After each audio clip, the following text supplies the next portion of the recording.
Hey, let's talk about steering control. There are proper hand placements on the steering wheel, 9 and 3 or 10 and 2. You don't want to have your hands to the bottom of the steering wheel because you will turn short. You'll turn the wheel short and go over the curb, or you won't be able to turn at all. Proper placement begins at 9 and 3 or 10 and 2. Let's talk about turning hand over hand. This is a hand over hand turn in, and then once you're out of the turn, you turn hand over hand out. Note that my thumbs are not on the airbag. There's a lot of controversy about the airbag. Some students have learned hand to hand and hand to hand out. No, you don't have much steering control.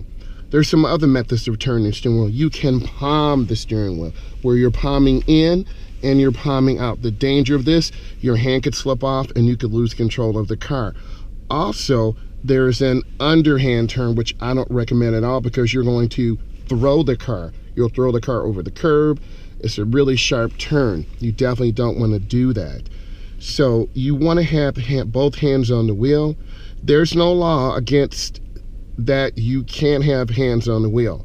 Hence, I had one student that had one hand, and he drove better than other kids that had both hands. So let's review.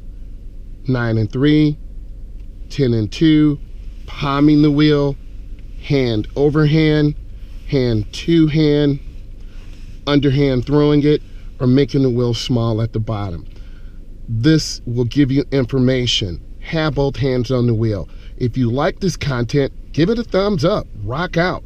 And if you really want to learn how to drive, subscribe to my channel. Have a great day.